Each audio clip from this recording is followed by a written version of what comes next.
அஸ்ஸலாமு அலைக்கும் வரஹ்மத்துல்லாஹி வபரகாத்துஹு.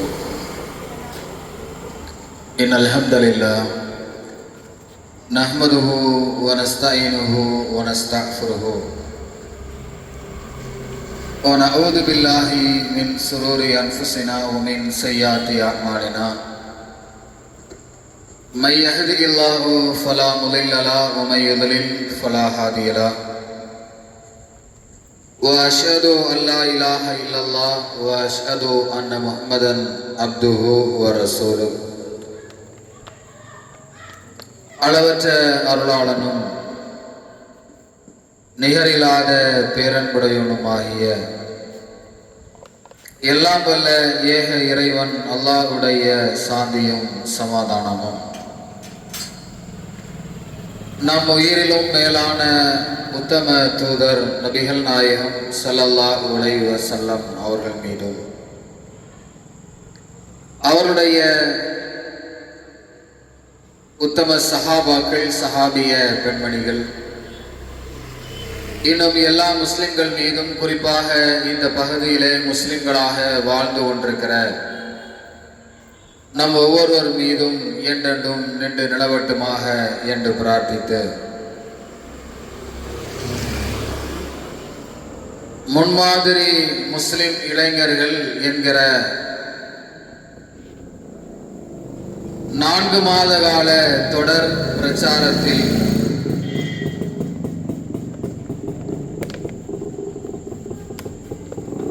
இன்றைய இந்த நேரத்தில் இந்த பகுதியிலே முன்மாதிரி முஸ்லிம் இளைஞர்கள் என்கிற தலைப்பில்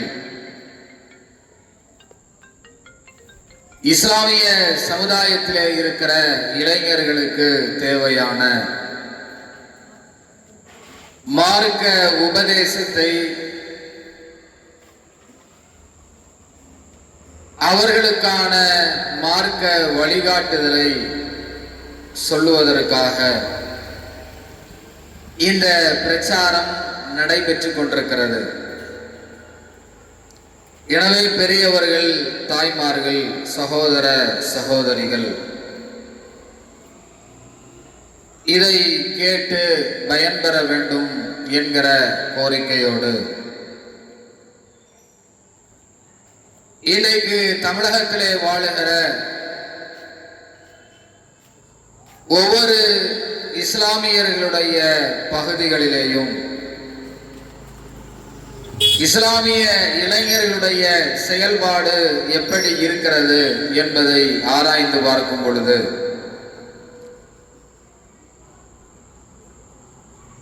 இஸ்லாம் ஒரு இளைஞனை எப்படி வழிநடக்க சொல்லி இருக்கிறதோ அந்த வழிமுறைகளிலிருந்து மாறி, ஒரு முஸ்லிம் எப்படியெல்லாம் வாழக்கூடாதோ அது போன்ற நிலையிலே இஸ்லாமிய இளமை பருவத்தில் இருக்கிற ஆண்களும் பெண்களும் பாதை மாறி வழிகேட்டை நோக்கி பயணப்படக்கூடிய ஒரு சூழ்நிலையை நம்மால் பார்க்க முடிகிறது. எந்த அளவிற்கு என்றால், இந்த இஸ்லாமிய சமுதாயத்திலே வாழுகிற ஒவ்வொரு தாய் தகப்பன்களும், சமுதாய அக்கறை கொண்டவர்களும் இன்றைய இஸ்லாமிய இளைஞருடைய போக்கு சரியான போக்கு இல்லையே, தீமையான பாதையை நோக்கி செல்கிறார்களே, அல்லாஹுவை பயந்து வாழாமல் இருக்கிறார்களே, வணக்க வழிபாடுகளிலே கவனம் இல்லாமல் இருக்கிறார்களே என்று கவலைப்படுகிற ஒரு நிலை பரவலாக எல்லா இடங்களிலேயும் இருக்கக்கூடிய ஒரு நிலை. அப்படி இஸ்லாமிய இளைஞர்கள் இன்றைக்கு என்ன செய்து கொண்டிருக்கிறார்கள், அவருடைய நிலை இன்றைக்கு எப்படி இருக்கிறது என்று சொல்ல வேண்டும் என்றால், இந்த நவீன காலத்தில் பெருகி போயிருக்கிற நவீன சாதனங்கள் மூலமாக தன்னுடைய வாழ்வை உலகத்திற்காக அதனுடைய அற்பமான இன்பத்திற்காக கழிக்கக்கூடிய ஒரு நிலை. இன்றைக்கு செல்போன் கலாச்சாரம் என்பது எல்லோருடைய வாழ்விலையும் மிக முக்கியமானதாக இருக்கிறது. கைகளிலே செல்போன் இல்லாத எந்த நபரும் இல்லை. குழந்தையிலிருந்து தள்ளாடுகிற கிழவர்கள் வரை இன்றைக்கு செல்போன் பயன்படுத்தாத யாரும் இல்லை. இந்த செல்போன் மூலமாக இளைஞர்கள் இன்னைக்கு எப்படிப்பட்ட பாதையிலே பயணிக்கிறார்கள் என்று பார்த்தால், ஆபாசங்களின் பக்கம் அணிதிரளக்கூடியவர்களாக இளைஞர் பட்டாளம் இன்றைக்கு உருமாறி இருக்கிறார்கள். அந்த செல்போனிலே காட்டப்படுகிற சினிமாக்களை, அதிலே இருக்கிற பாடல் காட்சிகளை, நடன காட்சிகளை, அதை தன்னுடைய வாழ்க்கையிலே பார்த்து பார்த்து தன்னுடைய நேரங்களை எல்லாம் அவற்றிலேயே கழிக்கக்கூடிய ஒரு நிலையில் வாழ்கிறார்கள். பேஸ்புக்குகள்ல எந்த நேரத்திலேயும் தன்னுடைய நேரத்தை செலவழிக்கிறது, வாட்ஸ்அப்புகளை பயன்படுத்தி கொண்டே இருப்பது, இன்ஸ்டாகிராம்ல வரக்கூடிய ரீல்ஸ்களை பார்த்து கொண்டே தன்னுடைய நேரத்தை எல்லாம் கழிப்பது, இப்படி செல்போன் மூலமாக இஸ்லாமிய மார்க்கத்தை மறந்துவிட்டு இந்த உலகத்தில் இருக்கிற சீர்கெட்ட கலாச்சாரத்தை தன்னுடைய மூளையிலே செலுத்தி அவற்றிற்கு அடிமையாகி இன்றைக்கு இஸ்லாமிய இளைஞர் பட்டாளம் அதன் பின்னால் சென்று கொண்டிருக்கிறது என்றால், இல்லை என்று யாராவது மறுக்க முடியுமா? இன்னைக்கு அதுதான் யதார்த்தமானது. இன்னொரு பக்கம் பார்த்தால் காதல் விவகாரங்களிலே மாட்டி சின்ன பின்னமாகிக் கொண்டிருக்கிறார்கள். இந்த செல்போன் கலாச்சாரத்தால் ஏற்பட்ட விளைவு என்ன? காதல் கலாச்சாரம் இன்றைக்கு பெருக்கெடுத்திருக்கிறது. அற்பமான இந்த இன்பம்தான் தன்னுடைய வாழ்விலே குறிக்கோள் என்பது மாதிரி செயல்படுகிறார்கள். ஒரு ஆண் பெண்ணை காதலிக்கிறான், பெண் ஆணை காதலிக்கிறாள். ஏன் இந்த இஸ்லாமிய மார்க்கத்தில் இருக்கிற ஒரு ஆணுக்கும் பெண்ணுக்கும் திருமணம் முடிச்சு வைக்க மாட்டாங்களா? அல்லது திருமண வயது என்பது 18லையும் 19லையும் 20லையும் வந்துவிட்டதா? செல்போன் கலாச்சாரம் இந்த காதல் விவகாரத்திலே இன்றைக்கு மூழ்கி போய் கிடக்கிறாங்க. அதனால் தற்கொலைகள் இஸ்லாமிய சமுதாயத்திலே நிகழ்ந்து கொண்டிருக்கிறது. இதை இஸ்லாமிய மார்க்கம் தற்கொலைக்கு நிரந்தரமான நரகம் என்று சொல்லி தந்திருக்கிற இந்த இஸ்லாமிய மார்க்கத்துல ஒரு இஸ்லாமிய இளைஞன் தற்கொலை செய்கிறான் என்றால், ஒரு இஸ்லாமிய இளைஞி தற்கொலை செய்கிறாள் என்றால், இந்த சமுதாயத்தினுடைய போக்கு எப்படிப்பட்டது என்று சிந்தித்து பார்க்க வேண்டும். மறுமையிலே நிரந்தரமான நரகம் என்று சொல்லித்தரப்பட்ட ஒரு பாவத்தை இன்னைக்கு காதல் என்கிற பெயரால் இன்னைக்கு அதுல தோல்வி அடைந்து விட்டோம்.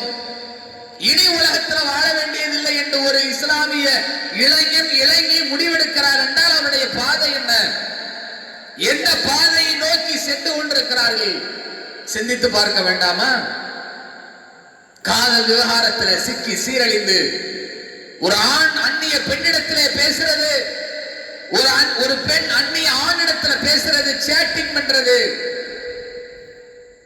இப்படி சீரழிந்து போகிற ஒரு கூட்டமாக இஸ்லாமிய இளைஞர் பட்டாளம் இன்னைக்கு மாறி நிற்கிறார்கள்.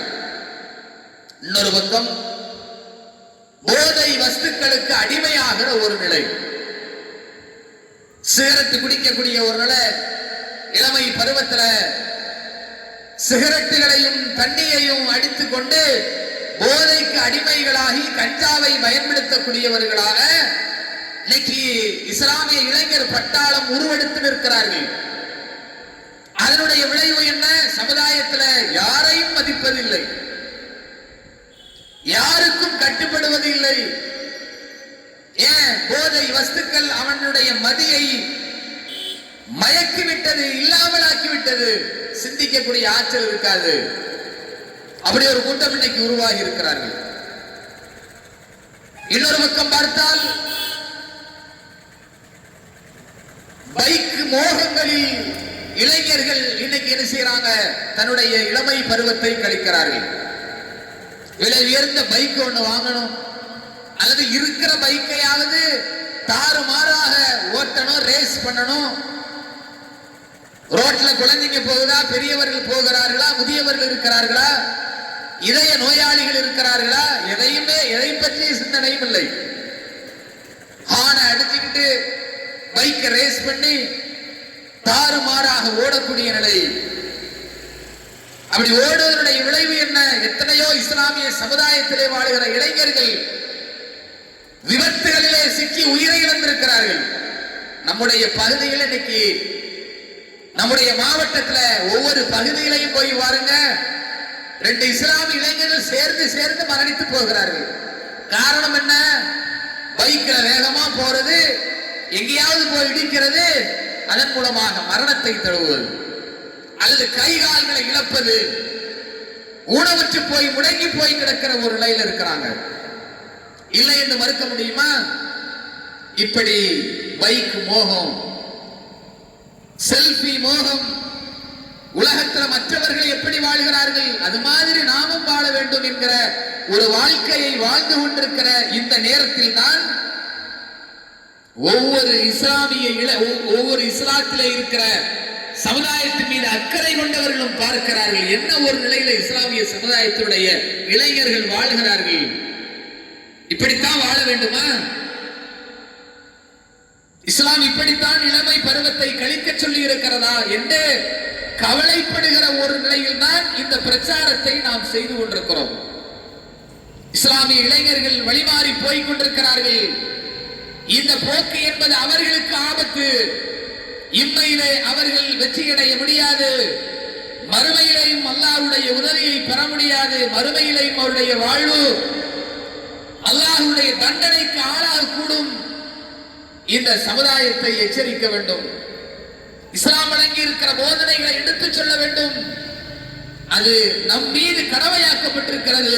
அல்லாஹ் திருமறை குர்ஆனிலே சொல்கிறான், வல்தகும் மின்கும் உம்மா, உங்களிலே ஒரு கூட்டம் இருக்க வேண்டும், அவர்கள் நன்மையை ஏவி தீமையை தடுத்து இறை பாதையிலே மக்களை அழைக்கிற கூட்டமாக இருக்க வேண்டும், அவர்கள் தான் வெற்றி பெற்றவர்கள் என்று அல்லாஹ் சொல்கிறான்.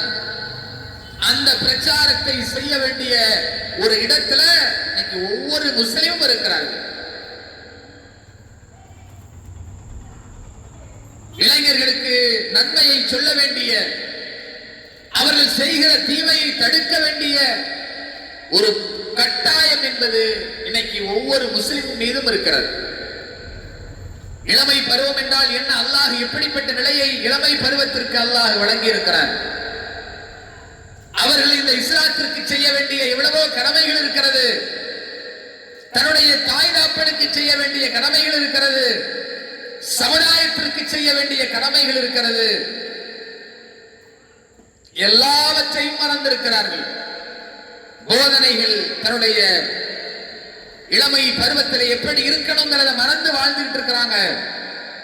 அல்லாஹ் திருமறை குர்ஆனிலே சொல்கிறான், அல்லாஹுல்லதீ ஹலக்கக்கும் மின் லஅஃபின் சும்ம ஜஅல மின் பஅதி லஅஃபின் குவா, அல்லாஹ் உங்களை பலகீனத்தில் இருந்து படைத்து உங்களுக்கு சக்தியை, ஒரு ஆற்றல் மிகுந்த ஒரு பருவத்தை அல்லாஹ் உங்களுக்கு வழங்கினான். சும்ம ஜஅல மின் பஅதி குவத்தின் லஅஃபா வ ஷைபா, பிறகு அந்த ஆற்றல் மிகுந்த பகுதிக்கு பிறகு, பருவத்திற்கு பிறகு உங்களுக்கு பலகீனத்தையும் முதுமையையும் அல்லாஹ் ஏற்படுத்தினான். இப்படித்தான் மனித சமுதாயத்தை, மனிதனுடைய வாழ்வை அல்லாஹ் படைத்திருக்கிறான், பலகீனமாக படைத்திருக்கிறான் அல்லாஹ். குழந்தை பருவத்திலிருந்து படைக்கப்பட்ட மனிதன் அதற்கு பிறகு ஒரு ஆற்றல் மிகுந்த ஒரு பருவத்தை அடைகிறான், இளமை பருவத்தை அடைகிறான். அதற்கு பிறகு பலகீனத்தையும், அதற்கு பிறகு முதுமையையும் அடைகிறான். இதுதான் ஒரு மனிதனுடைய படைப்பு. அல்லாஹ் இப்படி படைச்சிருக்கிறான். இந்த படைப்பில் ஒரு குழந்தையாக இருக்கிற நிலையில இஸ்லாத்திற்கு பாடுபட முடியுமா?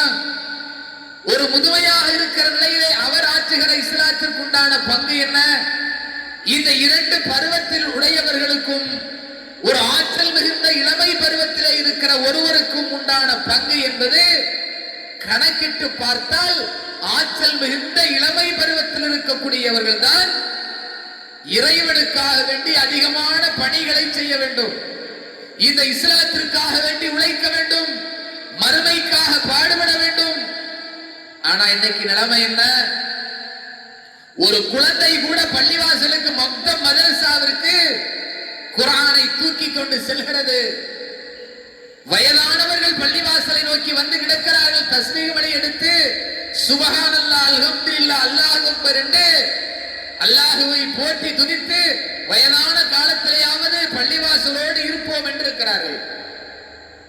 ஆனால் பள்ளியை நோக்கி படையெடுக்க வேண்டிய இளமை பருவத்தில் இருக்கிறவங்க 15 வயதில் இருந்து 40 வயது 45 வயது வரை இருக்கிற ஒரு இளைஞன் எந்த நிலையில இன்னைக்கு இஸ்லாத்தை கடைபிடித்துக் கொண்டிருக்கிறார்? பள்ளிவாசலை நோக்கி படையெடுக்கிறார்களா? எத்தனை இஸ்லாமிய இளைஞர்கள் இன்னைக்கு பள்ளிவாசலோடு தொடர்புடையவர்களாக இருக்கிறார்கள்? பள்ளிவாசலே பாங்கு சொன்ன உடனே அல்லாஹுவை நோக்கி வணங்குவதற்கான அழைப்பு விடுக்கப்பட்டு விட்டது. பள்ளிவாசல்ல பாங்கு சொல்லிட்டாங்க, வாங்க எல்லோரும் சேர்ந்து பள்ளிக்கு போவோம்னு எத்தனை இளைஞர்கள் கூட்டம் இன்னைக்கு பள்ளிவாசலுக்கு போறாங்க. சாயந்தரம் நேரம் இரவு நேரம் வந்த உடனே ஒரு இளைஞன் போன் பண்ணி கூப்பிடுறான் தன்னுடைய நண்பனை, வா கிரவுண்டுக்கு வா, வா டீ கடைக்கு வா, அந்த பக்கம் வா, இந்த பக்கம் வா, பைக் எடுத்துட்டு வா என்று அழைக்கிறானா இல்லையா? ஒன்று சேருகிறார்களா இல்லையா? எந்த இளைஞனாவது வா பள்ளிவாசலுக்கு போலாம், அல்லாஹ்வை வணங்குவதற்காக செல்லலாம், திருமறை குர்ஆனை படிப்பதற்காக செல்லலாம். எத்தனை இளைஞர் இன்னைக்கு கூப்பிடுறான்? அந்த இளைஞர்கள் இன்னைக்கு இஸ்லாத்திலே இந்த உம்மத்துகள் இன்னைக்கு எத்தனை பேர் இருக்கிறார்கள்? அரிதாக இருக்கலாம். 100 பேர் இருந்தா அதுல 1-2 பேர் அப்படி இருக்கலாம். மற்ற அனைவரும் எதை நோக்கி படையெடுக்கிறார்கள்? அப்ப எந்த நிலையில நம்முடைய இளமை பருவத்தை நாம் கழிக்கிறோம்? இந்த நிலையில் நாம் இளமை பருவத்தை கழித்தால் அல்லாஹ்வுடைய அருள் நமக்கு எப்படி கிடைக்கும்? நாமெல்லாம் என்ன சூப்பர் பவர் பெற்றிருக்கிறோமா? என்னைக்குமே அழியாதவர்களா நாம? அல்லாஹ் நீங்க அழியவே மாட்டீங்க, உலகத்துல மிகப்பெரிய ஆற்றலோடு தான் இந்த உலகத்திலே வாழ்வீர்கள், அப்படி அல்லாஹ் நமக்கு ஆற்றல் வழங்கி இருக்கிறானா? குழந்தை பருவத்திலிருந்து பலகீனத்திலிருந்து இந்த இளமை பருவத்தை அடைஞ்சிருக்கிறோம். இந்த இளமை பருவத்தை கழிப்பதற்கு முன்னாலும் மரணம் நம்மை வந்து அடையலாம், அல்லது இந்த இளமை பருவத்தை கழித்து முதுமையை அடைந்து பலகீனமாகவும் ஆகலாம். அதற்கு பிறகு நாம மரணத்தை அடைந்தே ஆக வேண்டும். உலகத்தில் நிரந்தரமாக இருக்க முடியாது. அல்லாஹ் மறுமைக்காக வேண்டிதான் இந்த உலக வாழ்க்கையே நமக்கு தந்திருக்கிறான். திருமறை குர்ஆன்ல அல்லாஹ் சொல்றான், அல்லதி ஹலக்கல் மௌத்த வல் ஹயாத்த லியப்லுவக்கும் அய்யுக்கும் அஹ்ஸனு அமலா. உங்களிலே யார் நல்லவர்கள் என்பதை பார்ப்பதற்காகத்தான் அல்லாஹ் உங்களுக்கு வாழ்வையும் மரணத்தையும் ஏற்படுத்தி தந்திருக்கிறான். இந்த உலகத்துல யார் நல்லவர்கள், யார் அல்லாஹுவை அஞ்சி வாழ்கிறார்கள், யார் நன்மை செய்கிறார்கள், யார் வணக்க வழிபாடு செய்கிறார்கள், யார் இஸ்லாத்தை எடுத்து பிறருக்கு சொல்லுகிறார்கள், பண்பாளர்களாக பக்குவப்பட்டவர்களாக வாழ்கிறார்கள், தன்னுடைய தாய் தந்தையரை யார் அரவணைக்கிறார்கள், யார் உறவினர்களை பேணுகிறார்கள், யார் இஸ்லாத்தினுடைய வழியிலே நடக்கிறார்கள் என்று பார்த்து மறுமையிலே கூலி வழங்குவதற்குத்தான் உலக வாழ்க்கை. அது இன்னைக்கு ஒவ்வொரு இஸ்லாமிய இளைஞனுடைய உள்ளத்துல ஆழமாக பதிஞ்சிருக்குதா? அப்படி பதிந்திருந்தால் அவன் பள்ளிவாசலை நோக்கி ஓடி இருக்க மாட்டானா? நன்மையை நோக்கி ஓடி இருக்க மாட்டானா? அது பதியாததனுடைய காரணம் தான் இன்றைக்கு பள்ளிவாசலை விட்டும் தூரமாக போய் நிற்கிறான், இறை அருளை விட்டும் தூரமாக போய் நிற்கிறான். அப்ப இந்த நிலை நம்மை இந்த உலகத்திலேயும் அல்லாஹ்வுடைய அருளை பெற்று தராது, மறுமையிலேயும் அல்லாஹ்வுக்கு முன்னாடி கேள்வி கணக்கில் நாம தோற்று போய் விடுவோம். ஒரு இஸ்லாமிய இளைஞன் எப்படி வாழணும் தெரியுமா? நபிகள் நாயகம் சொன்னார்கள், அவன் மறுமையினுடைய இலக்கை நோக்கி வாழ வேண்டும். அவன் இந்த உலகத்திலிருந்து மரணித்ததற்கு பிறகு மறுமையினுடைய விசாரணையை துவங்குகிற நேரத்திலேயே அல்லாஹ்வுடைய அரிசியுடைய நிழலில் கீழ் ஒதுங்கக்கூடிய ஒரு வாழ்வை அவன் வாழ வேண்டும். நபிகள் நாயகம் சொன்னாங்க, நாளை மறுமையில அல்லாஹ் அரிசிக்கு கீழாக 7 கூட்டத்தாருக்கு அல்லாஹ் நிழல் வழங்குவான். அதுல ஒரு கூட்டம் யாரு? ஷாபுன் நஷாஃபி இபாதத் ரப்பி, இறை வணக்க வழிபாடுகளை செய்த அதிலேயே மூழ்கி போன ஒரு இளைஞன். ஒரு இளைஞன் இருக்கிறான் உலகத்துல, அவனுக்கு அல்லாஹ் இளமை பருவத்தை கொடுத்திருக்கிறான். அவன் என்ன செய்யறான்? அல்லாஹ்வை தொழுகிறான். ஒரே ஒரு இறைவன் தான் அல்லாஹ், லா இலாஹ இல்லல்லாஹ், வணங்குவதற்கு தகுதியானவன் வேறு எந்த கடவுளும் இல்லை, அல்லாஹ் மட்டும் தான் இறைவன், நான் அவனை மட்டும் தான் வணங்குவேன் என்று அல்லாஹ்வுக்கு இணை கற்பிக்காமல் அல்லாஹ்வை வணங்குகிறான். 5 நேரம் தொழுகை அல்லாஹ்வால் நமக்கு கடமையாக்கப்பட்டிருக்கிறது. அந்த கடமையை நாம முடித்தாக வேண்டும். நபி அவர்கள் தன்னுடைய மரணத்தினுடைய இறுதி நேரத்தில் கூட தொழுகையை விடாமல் இந்த சமுதாயத்திற்கு இந்த தொழுகை என்கிற கடமையை விட்டு சென்றிருக்கிறார்கள். நபியவருடைய மரண சாசனம் கூட தொழுகையை நிலைநாட்டுங்கள் என்பதுதான். அதனால நான் 5 நேர தொழுகையை விடமாட்டேன், அதை நான் உறுதியாக கடைபிடிப்பேன் என்று ஒரு இளைஞன் வாழ்கிறான். திருமறை குர்ஆனை படிக்கிறான், அதை ஓதுகிறான், பிறருக்கும் எடுத்துச் சொல்லுகிறான், பிறருக்கும் அதை கற்றுக் கொடுக்கிறான். தாய் தந்தையரிடத்திலே நல்ல விதத்திலே நடந்து கொள்கிறான்.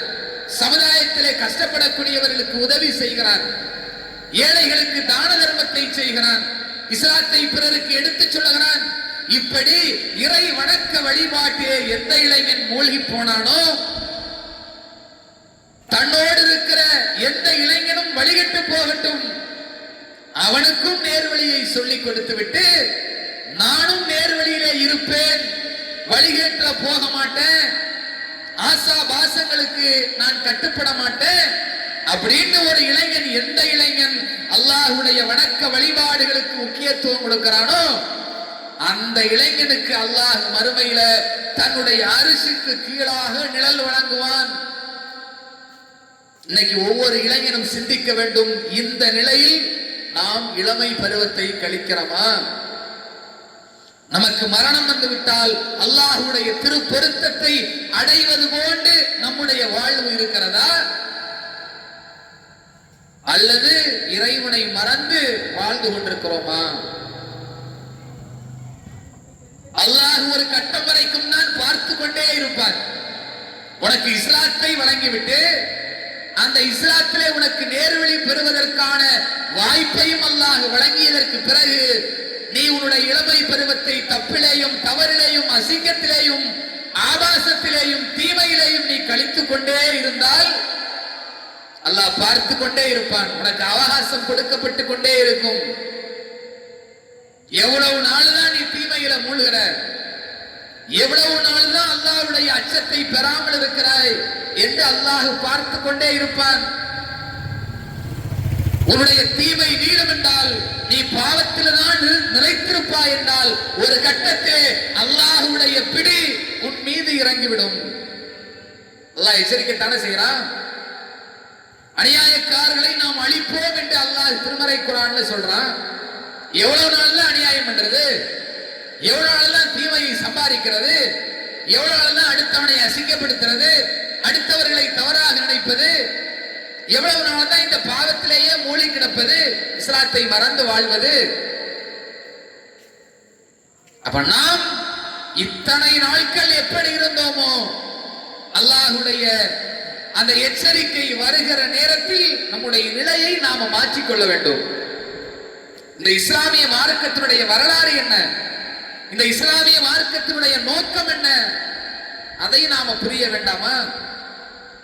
எத்தனை நபிமார்கள் இந்த மார்க்கத்தை இந்த உலகத்திலே தன்னுடைய சமுதாயத்திற்கு எடுத்துச் சொல்லி இருக்கிறார்கள். அவர்கள் எடுத்துச் சொன்ன நேரத்தில் தன்னுடைய இளமை பருவத்தை தான் இஸ்லாத்தை எடுத்துச் சொல்வதற்கு அதிகமாக பயன்படுத்தினார்கள். இப்ராஹிம் அலைஹிஸ்ஸலாம் அவர்கள் இளமை பருவத்தில் அல்லாஹ் ஒருவன் தான் இறைவன், சிலைகளை வணங்க கூடாது, அல்லாஹ் மட்டும் நான் வணங்குவதற்கு தகுதியானவன் என்று சொல்லி தன்னுடைய சமுதாயத்தை நேர்வழிப்படுத்துவதற்கு ஒரு தன்னந்தனியான ஒரு இளைஞனாகத்தான செயல்பட்டாங்க. அந்த வரலாறு படைச்சிருக்கிறோமா இல்லையா? இன்னைக்கு எத்தனை இளைஞர்கள் நாம் இருக்கிறோம், நம்மோடு எத்தனை இளைஞர்கள் இருக்கிறார்கள், இஸ்லாமிய இளைஞர் கூட்டமாக இருக்கிறோம். அதிலே இப்ராஹிம், மூசா, ஈசா, எத்தனை இஸ்லாமிய இளைஞர்கள் இன்னைக்கு கூட்டாக இருக்கிறோம்.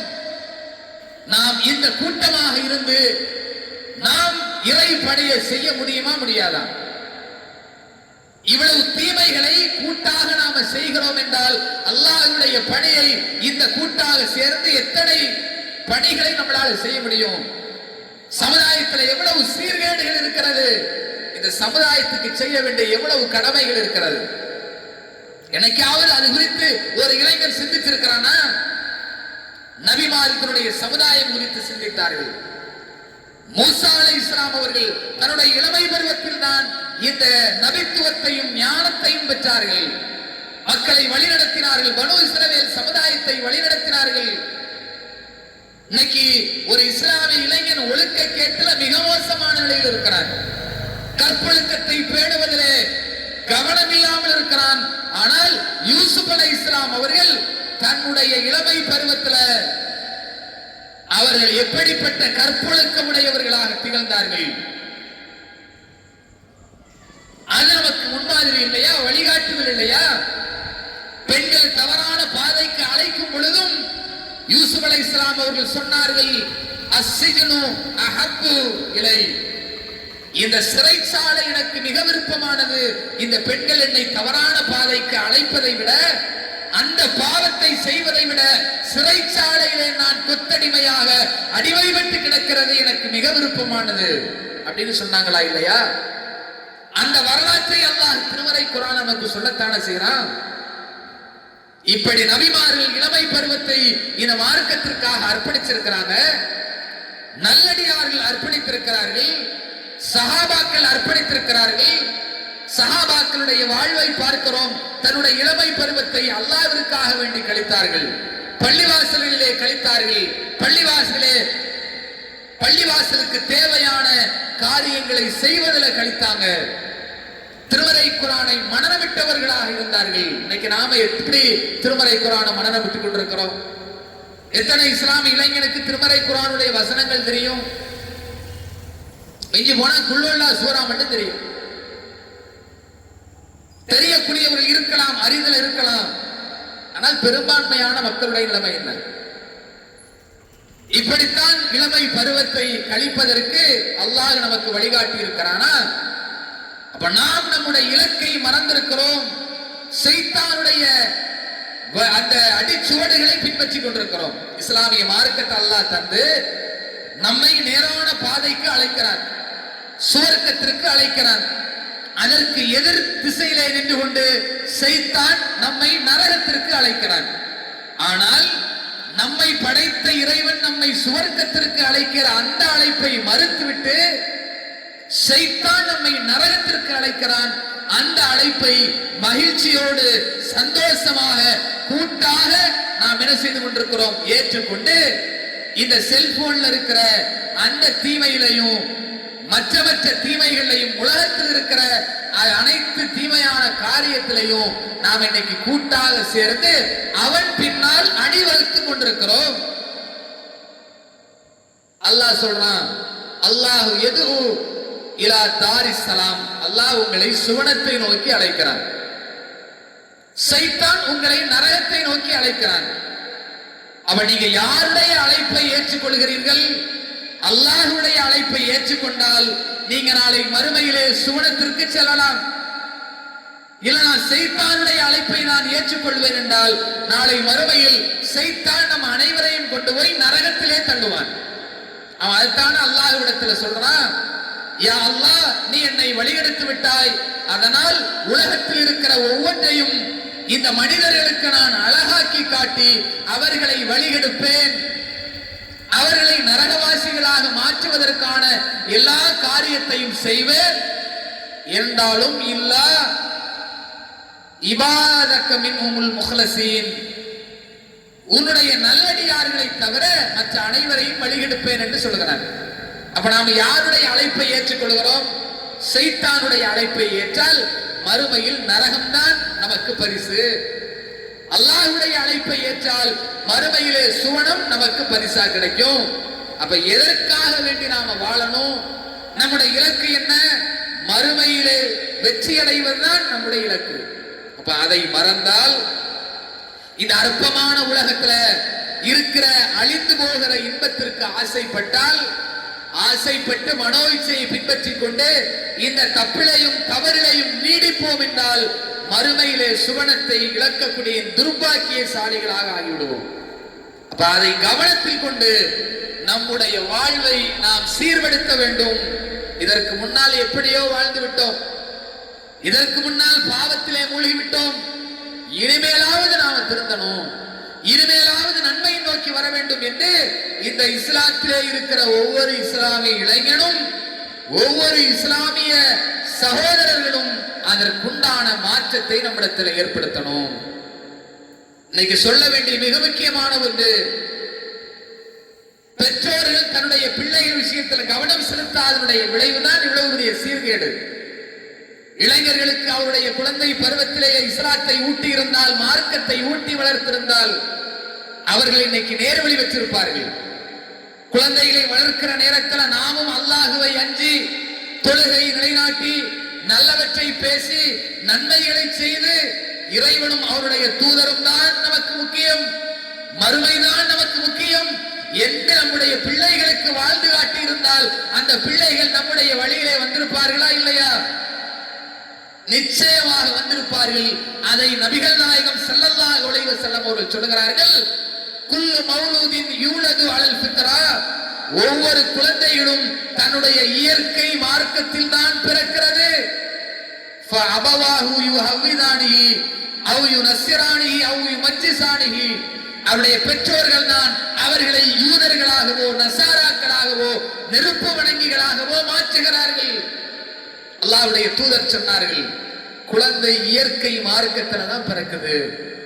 அந்த இயற்கை மார்க்கத்தை அந்த பிள்ளைக்கு முன்னால் ஒவ்வொரு பெற்றோரும் வாழ்ந்து காட்டினால் அந்த பிள்ளை அந்த இயற்கை மார்க்கத்திலேயே இந்த உலகத்திலே வாழும், இந்த உலகத்துல வாழும். அப்படி என்றால் இளைஞர்கள் சீர்கெட்டு போயிருக்கிறார்கள் என்றால் இங்கே அவருடைய சீர்கேட்டிற்கு ஒவ்வொரு பெற்றோர்களும் மிக முக்கியமான காரணமாக இருந்திருக்கிறார்கள். நாம் நம்முடைய பிள்ளையை வளர்க்கிற நேரத்திலேயே இஸ்லாத்தை அவர்களுக்கு ஊட்டி வளர்த்திருக்க வேண்டும். இஸ்லாம் தான் நமக்கு முக்கியம், அல்லாஹ்வுடைய வாக்கு தான் முக்கியம், அல்லாஹ்வுடைய தூதருடைய வழிகாட்டுதல் தான் முக்கியம். தொழுகை நிலைநாட்டணும், நன்மையை ஏவ வேண்டும், தீமையை தடுக்கணும், இஸ்லாம் நமக்கு வழங்கி இருக்கிற வாழ்வியலை தான் பின்பற்ற வேண்டும் என்று அந்த பிள்ளைகளை வளர்த்திருந்தால் அவர்கள் இன்னைக்கு சீர் வச்சிருப்பார்களா இல்லையா? இன்னும் கெட்டு போகவில்லை. நம்முடைய பிள்ளைகளுக்கு அந்த உபதேசத்தை ஊட்ட வேண்டும். அதை ஒவ்வொரு இஸ்லாமியர்களும் கூட்டாக செய்ய வேண்டும். அதனுடைய ஒரு கட்டாய காலத்தில் தான் நாம் இருக்கிறோம் என்பதை விளங்கி கொண்டு நம்முடைய தவறுகளை திருத்தி நாமும் நம்முடைய பிள்ளைகளும் இந்த ஒட்டுமொத்த இஸ்லாமிய சமுதாயமும் அல்லாஹ்வுடைய அவருடைய தூதருடைய வழியை பின்பற்றி மறுமையிலே சுவனத்தை அடையக்கூடிய ஒரு பாதையை நோக்கி என்றைக்கும் சிந்தித்து அதன் அடிப்படையிலே செயல்படுகிற நன்மக்களாக நாம் அனைவரும் உருவாக வேண்டும் என்கிற ஒரு பிரார்த்தனையோடு இந்த உரையை முடித்துக் கொள்கின்றேன். வாஹிரு தஅவானா அல்ஹம்துலில்லாஹி ரப்பில் ஆலமீன். அஸ்ஸலாமு அலைக்கும் வரஹ்மத்துல்லாஹி.